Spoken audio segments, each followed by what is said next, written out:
Assalamualaikum warahmatullahi wabarakatuh.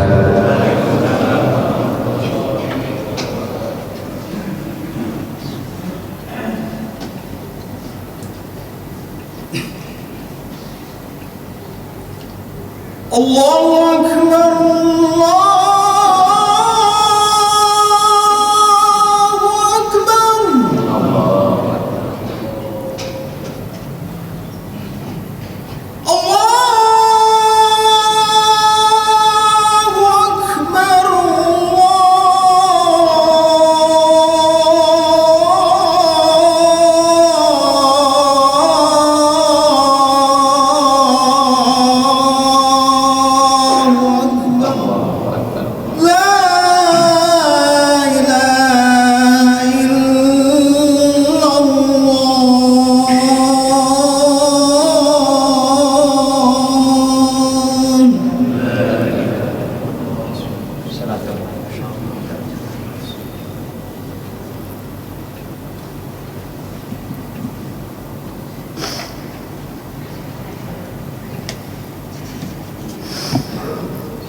Allahu Akbar,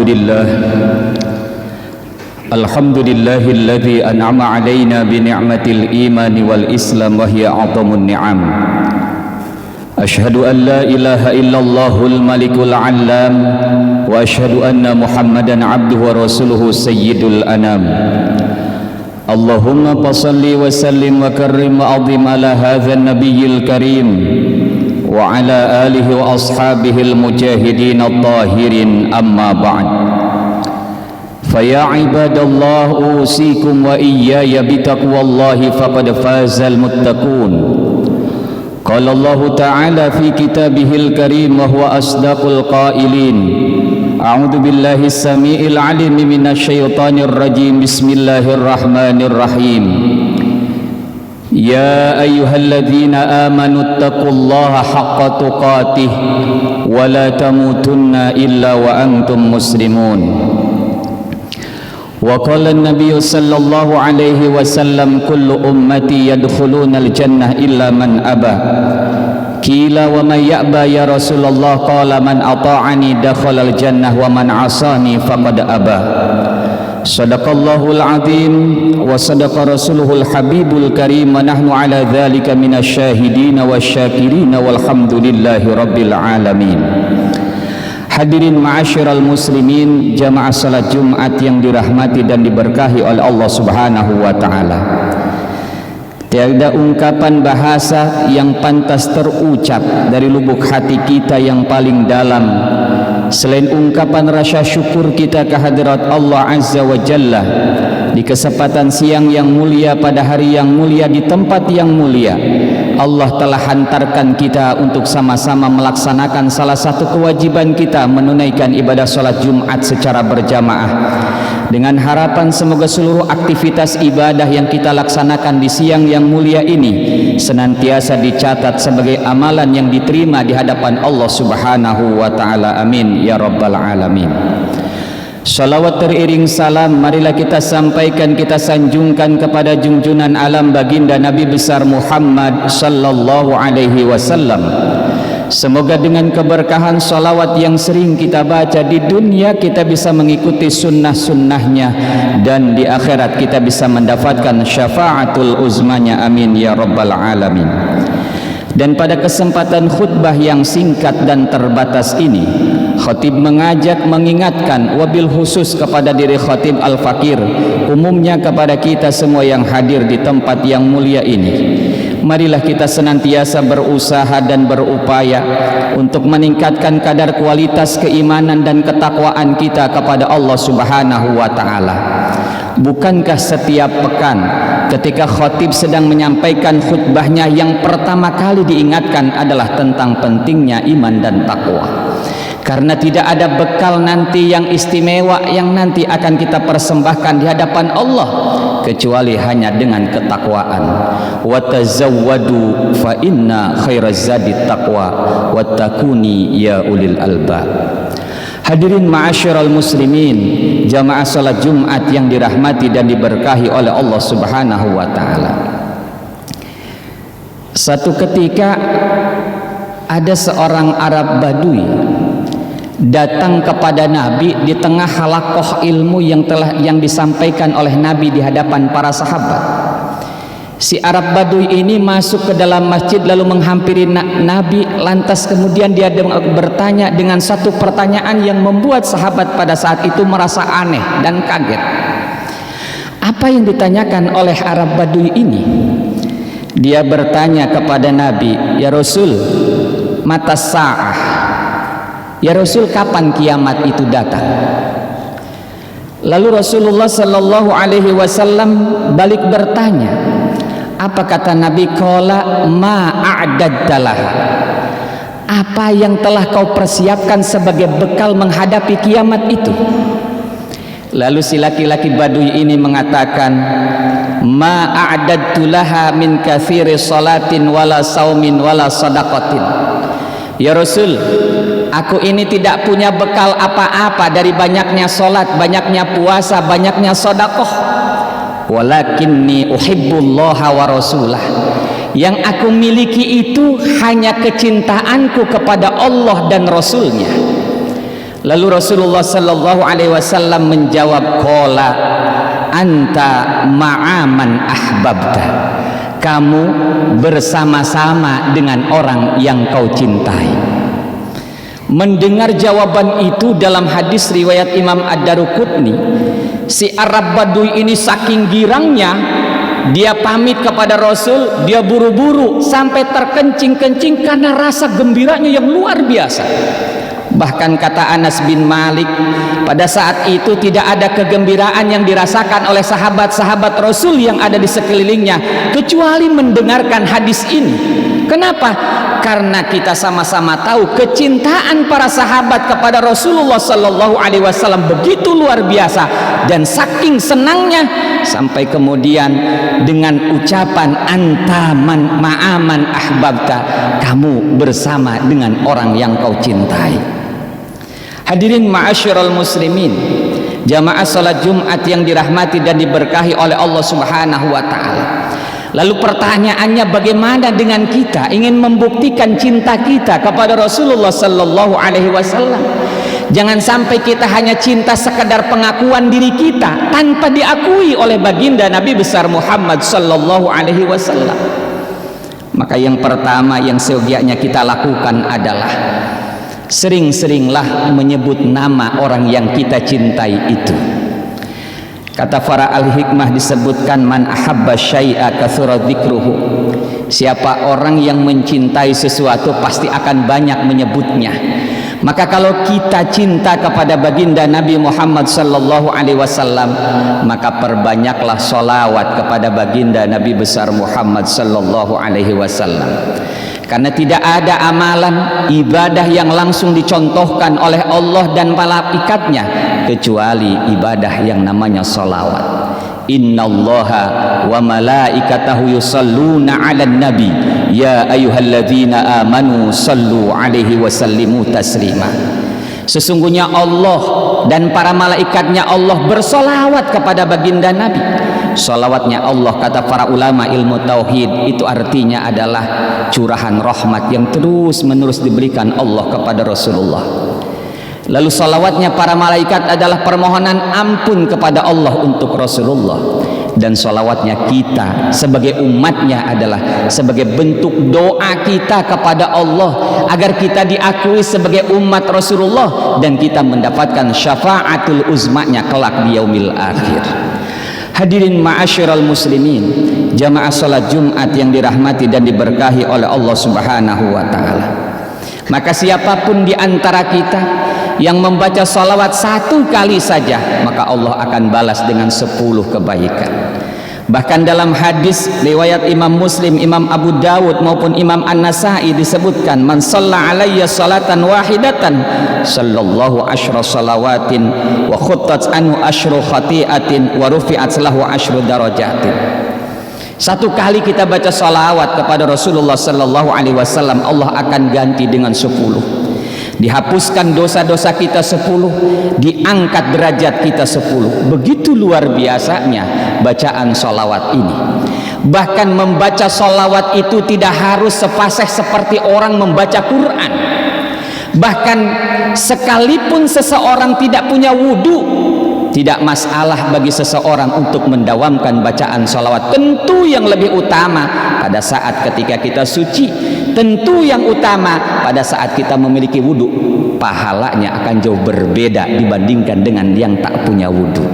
Bahkan bagi kaum perempuan yang ketika dia terhalang oleh yang namanya hukum syar'i, halangan yang bersifat syar'i, haid dan nifas, maka amalan yang seyogianya diperbanyak bagi kaum perempuan adalah membaca sholawat, karena haram hukumnya ketika dirinya membaca Quran. Oleh karena itu, hadirin ma'asyiral muslimin, jamaah salat Jumat yang dirahmati dan diberkahi oleh Allah Subhanahu wa taala. Bahkan para ulama seringkali menyampaikan, ketika kita ada kebutuhan, hajat dalam hidup kita yang belum dikabulkan, maka cara mempercepatnya adalah dengan memperbanyak sholawat kepada Rasulullah Sallallahu Alaihi Wasallam. Ini yang pertama. Jika kita cinta kepada Nabi, mari kita buktikan dengan memperbanyak sholawat kepada Nabi Muhammad Sallallahu Alaihi Wasallam.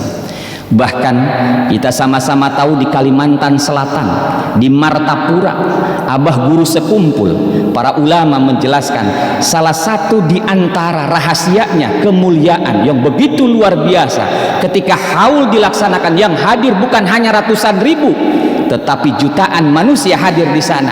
Ternyata kata kuncinya adalah apa?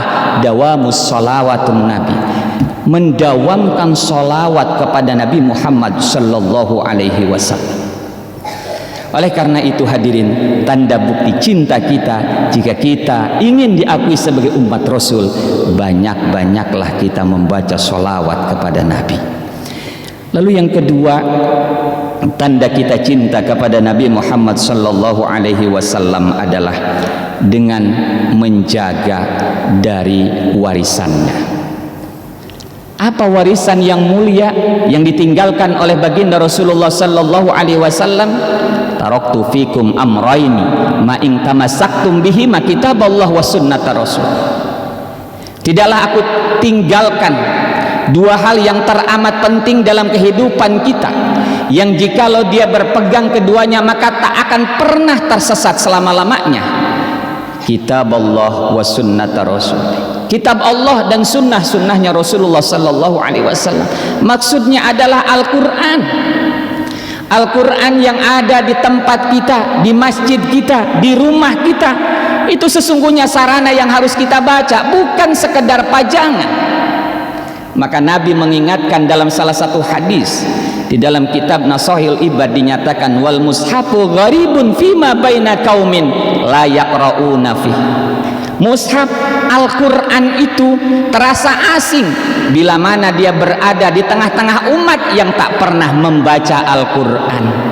Jangan sampai Al-Quran hanya sekedar dijadikan kebanggaan sebagai mahar dalam perkawinan, tetapi seyogyanya pesannya dengan Al-Quran itu, pakailah Al-Quran, bacalah Al-Quran, tadabburkan Al-Quran, laksanakan Al-Quran dalam kehidupan. Maka ketika pondasinya adalah Al-Quran dan sunnahnya Rasulullah Sallallahu Alaihi Wasallam, Nabi sudah menyatakan lang tadillu abada, tidak akan pernah tersesat selama-lamanya. Tentu kita harus belajar kepada mereka-mereka yang ahli Al-Quran dan ahli hadis, tentu kepada ahli warisnya yang utama, siapa lagi kalau bukan para ulama. Oleh karena itu hadirin ma'asyiral muslimin, jamaah salat Jumat yang dirahmati dan diberkahi oleh Allah Subhanahu wa taala, maka tanda cinta kita kepada Rasulullah Sallallahu Alaihi Wasallam dengan selalu menjaga, memelihara, bahkan menjadikan dua peninggalannya ini sebagai sesuatu yang utama, menjadi guidance dalam kehidupan kita, yaitu Al-Quran dan As-Sunnah Rasulullah Sallallahu Alaihi Wasallam. Lalu yang ketiga, tanda kita cinta kepada Nabi Muhammad Sallallahu Alaihi Wasallam, yaitu dengan mencintai ahli baitnya, baik dari jalur Hasan maupun dari jalur Husain. Nabi Sallallahu Alaihi Wasallam menyatakan, ahibbullaha lima yaghdukum min ni'amih. Cintailah Allah terhadap apa yang telah Allah berikan berupa kenikmatan-kenikmatan kepada kita. Wahibbuni bihubbillah, cintailah aku karena cinta kepada Allah. Wahibbu ahli baiti bihubbi, dan cintailah ahli bait karena cintamu kepadaku. Jadi dengan mencintai ahlu baitnya, mencintai ahlinya Rasulullah sallallahu alaihi wasallam, maka sesungguhnya kita sedang mencintai Rasulullah sallallahu alaihi wasallam.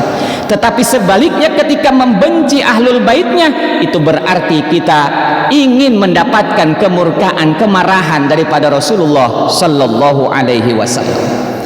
Lalu ahli waris yang utama setelah ahlu bait yang jangan sampai kita lupakan, ini ahli waris. Yang satu ahli waris secara nasab, tapi satu lagi ahli waris dalam konteks adalah secara sanad, artinya keilmuan. Apa itu? Ulama. Ulama itu dinyatakan dalam hadis, al ulama warasatul anbiya. Ulama itu pewarisnya para nabi. Ulama yang bagaimana? Yang disebut dengan pewaris para nabi, disebutkan dalam Al-Quran, innama yakhshallahu min ibadihil ulama. Pastinya orang yang paling takut kepada Allah subhanahu wa ta'ala itulah ulama dalam pandangan Allah subhanahu wa ta'ala. Jika di dunia kita kenal dengan istilah ustadz, kiai, ajengan dan lain-lain, itu sebutan dalam konteks dunia, tapi di sisi Allah subhanahu wa ta'ala, ulama yang sebenarnya adalah yang ketika di dalam hatinya ada rasa khosyah, ada rasa takut kepada Allah subhanahu wa ta'ala ketika melakukan kemaksiatan, melakukan sesuatu yang tidak dicintai dan diridhoi oleh Allah subhanahu wa ta'ala dan oleh Rasulnya. Oleh karena itu hadirin ma'asyiral muslimin, jamaah salat Jumat yang dirahmati dan diberkahi oleh Allah subhanahu wa ta'ala, Rasulullah sallallahu alaihi wasallam mengingatkan kepada kita di dalam salah satu hadis, kata Nabi, sayati 'alan nasi zaman yafirruna minal ulama'i wal hukama fayabtiyalhumullahu bisalasi baliyatin. Akan datang satu zaman yang terjadi kepada umatku, di mana umat nanti akan meninggalkan, lari daripada para ulama, lari daripada ahli hukum agama. Maka ketika kondisi itu terjadi, bersiap-siaplah Allah akan timpakan dengan 3 bencana. Ulaha yarfa'ul barakah min kasbihim, Allah akan angkat keberkahan dari usaha-usaha yang dilakukan oleh umat. Wa yusallitullaha sultanan zalimah, yang kedua Allah akan memberikan mandat kepemimpinan kepada pemimpin-pemimpin yang zalim, pemimpin-pemimpin yang tak pernah peduli kepada rakyat, pemimpin-pemimpin yang hanya mau suaranya pada saat dia butuh, tapi ketika dia sudah dapat, kita ditinggalkan. Dan yang lebih mengerikan lagi, yang ketiga, kata Nabi, yakhrujuna minad dunya bighairi iman, meninggal dalam keadaan tanpa membawa iman, masuk ke liang lahat tanpa membawa iman. Itulah yang disampaikan oleh sahabat Abu Bakar As-Siddiq dalam salah satu ungkapannya. Beliau menyatakan, man dakhalal qabra bila zadin faka'annama raqibal bahra bila safinatin. Siapa orang yang masuk kuburan tanpa membawa bekal iman dan amal soleh, maka laksana orang seperti menyeberangi lautan tanpa memakai sampan atau perahu. Dia sudah pasti tenggelam dalam lautan kesengsaraan. Oleh karena itu, mudah-mudahan khutbah yang singkat ini memberikan manfaat bagi kita semua, dan mari kita buktikan tanda cinta kita kepada Rasulullah sallallahu alaihi wasallam dengan memperbanyak sholawat kepada Nabi. Lalu yang kedua adalah mari kita jadikan Al-Quran dan As-Sunnah sebagai guidance dalam kehidupan kita. Dan yang ketiga, mari kita cintai ahlinya, baik itu ahli secara nasab yaitu ahlul bait, maupun ahli secara nasab, secara sanad yaitu al-ulama warasatul anbiya. Mudah-mudahan memberikan manfaat untuk kita semua. Barakallahu li wa lakum fil Qur'anil azim wa nafa'ani wa iyyakum bima fihi minal ayati wa dzikril hakim wa taqabbala minni wa minkum tilawatahu innahu huwal ghafurur rahim.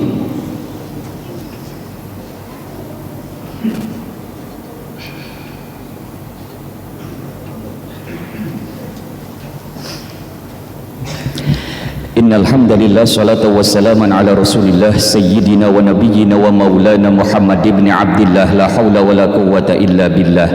Asyhadu an la ilaha illallah wahdahu la syarika lah wa asyhadu anna Muhammadan abduhu wa rasuluhu la nabiyya ba'dah. Allahumma salli wa sallim wa karrim azim ala hadzal nabiyil karim wa ala alihi wa ashabihi al-mujahidin at-tahirin amma ba'd. Fa ya ibadallah usikum wa iyaya bi taqwallahi faqad fazal muttaqun. Qala Allah Ta'ala fi kitabihil karim wa huwa asdaqul qailin. A'udzu billahi samiil alim minasy syaithanir rajim. Bismillahirrahmanirrahim. Innallaha wa malaikatahu yusalluna 'alan nabi ya ayyuhalladzina amanu sallu 'alaihi wa sallimu taslima. Allahumma salli 'ala sayidina Muhammad wa 'ala ali sayidina Muhammad. Allahumma ighfir lil muslimina wal muslimat wal mu'minina wal mu'minat al ahya'i minhum wal amwat. Allahumma la tad'a lana fi maqamina hadza dhanban illa ghafartah wa la jahilan illa 'allamtah wa la nasinan illa dzakartah wa la hamman illa farajtah wa la ghaiban illa wadattah wa la aiban illa satartah wa la karban illa nafastah wa la maridan illa syafaitah wa la khallatan illa sadataha wa la hajatan min hawaijid dunya wal akhirah illa qadaitaha wa yassartaha bi rahmatika arhamar rahimin. Allahumma khtim lana bi husnil khatimah wa la takhtim alaina bi su'il khatimah. Rabbana atina fid dunya hasanah wa fil akhirati hasanah wa qina adzabannar. Ibadallah, innallaha ya'muru bil adli wal ihsan wa ita'i dzil qurba wa yanha 'anil fahsya'i wal munkari wal baghi ya'idukum la'allakum tadhakkarun. Fadhkurullaha al-'azima yadhkurkum washkuru 'ala ni'amihi yazidkum was'aluhu min fadlihi yu'tikum wa la dzikrullahi akbar. Aqimis shalah wallahu ya'lamu ma tasna'un.